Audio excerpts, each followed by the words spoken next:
வெளிச்சம் டிவியுடன் இணைந்திருக்க பெல் ஐகானை பிரஸ் பண்ணுங்க. செயல் வீரர் கூட்டம் 28ஆம் தேதி அரியலூரிலே ஒருங்கிணைக்கப்பட்டிருக்கிறது. அந்த செயல் வீரர் கூட்டத்திலே நாம் விரிவாக உடைய கூட்டணி எந்த திசை வழியிலே பயணிக்கிறது, ஏன் நாம் இந்த கூட்டணியை அமைத்திருக்கிறோம் என்பது குறித்தெல்லாம் விரிவாக பேச இருக்கிறோம். ஆகவே இந்த வட்டாரத்தை சார்ந்த அத்தனை பொறுப்பாளர்களும் 28ஆம் தேதி காலையில் அரியலூரில் நடைபெறவுள்ள செயல் வீரர் கூட்டத்திற்கு வர வேண்டும்.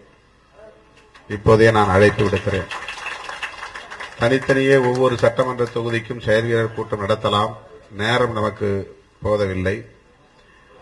மாவட்ட செயலாளர் அண்ணன் குன்னம் ராஜேந்திரன் அவர்களும் அன்பு சகோதரர் சிவசங்கர் அவர்களும் கடந்த முறை ஒரே இடத்திலே நாம் நடத்திவிட்டு களப்பணியிலே இறங்கியதைப் போல இந்த முறையும் ஒரு இடத்திலே நடத்தினால் போதுமானது. இதற்காக நாம் நேரத்தை எடுத்துக்கொள்ள வேண்டாம்.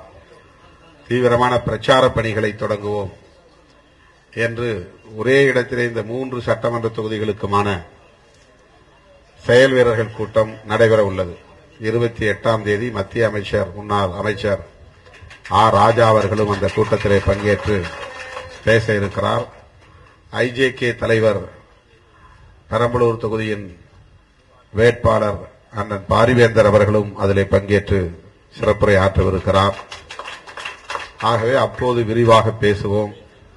நான் இந்த மாவட்டத்திற்கு புதியவன் அல்ல, இந்த தொகுதிக்கும் புதியவன் அல்ல, லெப்பை குடிக்காட்டுக்கும் புதியவன் அல்ல, நன்கு அறிமுகமானவன் தான்.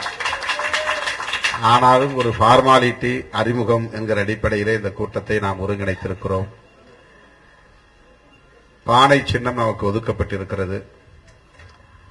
அந்த சின்னம் தமிழர்களுக்கான பாரம்பரிய சின்னம், மனிதகுல நாகரிக வளர்ச்சியில் மிக முக்கியமான பாத்திரம் வகிக்கக்கூடிய சின்னம். ஆகவே சிதம்பரம் தொகுதி மட்டுமல்ல, தமிழகத்தில் உள்ள 40 தொகுதிகளிலும் நாம் வென்றாக வேண்டும், வெற்றி பெறுவோம். நமக்கு ஒரே ஒரு செயல் திட்டம்தான், ஒன் அஜெண்டா. என்னவென்றால் மீண்டும் வேண்டாம் மோடி என்பதுதான். மீண்டும் வேண்டாம் மோடி. அவர்கள் முழக்க வைத்திருக்கிறார்கள், மீண்டும் மோடி, வேண்டும் மோடி என்று. வேண்டாம் வேண்டாம் மோடி வேண்டாம்.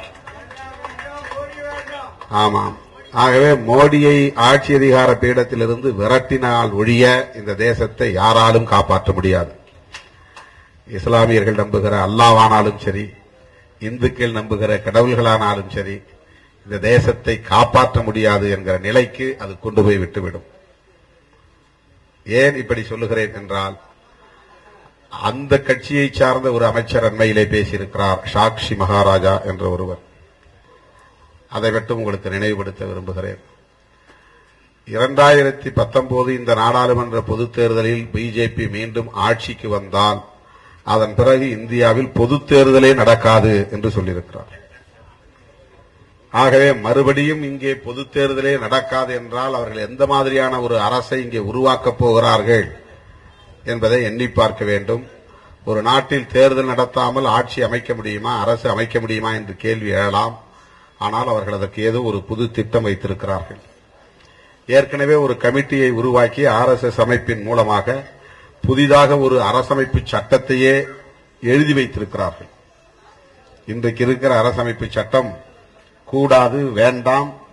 அதனால்தான் திருமாவளவன் போன்றவனெல்லாம் பொது வாழ்க்கைக்கு வருகிறான், அரசியல் பேசுகிறான், சட்டமன்றத்திற்கு நாடாளுமன்றத்திற்கு வர வேண்டும் என்று ஆசைப்படுகிறான். இதெல்லாம் தகுதிக்கு மீறிய செயல் என்று அவர்கள் நினைக்கிறார்கள். ஏனென்றால் நான் நாடாளுமன்றம் போக வேண்டும் என்பதற்கு எனக்கு எது வழிவகுத்திருக்கிறது, அந்த ஆசை உருவாவதற்கே எது வழிவகுத்திருக்கிறது என்றால் நமது அரசியலமைப்பு சட்டம்தான். ஒவ்வொரு குடிமகனும் இங்கே நாடாளுவதற்கு தகுதி படைத்தவன் என்று அரசமைப்பு சட்டம் அங்கீகரித்திருக்கிறது. அது அவர்கள் விரும்புகிற தேசத்தில் இருக்கக்கூடாது என்பது அவர்களின் நோக்கம். குறிப்பிட்ட சிலர் மட்டுமே இந்த நாடாள வேண்டும், அவர்கள் விரும்புகிறபடி இந்த சமூகம் அமைக்கப்பட வேண்டும். அவர்கள் விரும்புகிறபடி இந்த தேசத்திற்கு பெயர் சூட்ட வேண்டும். அவர்கள் விரும்புகிறபடி மீண்டும் மனு தர்மமே இந்த நாட்டை ஆளுகிற சட்டமாக வேண்டும்.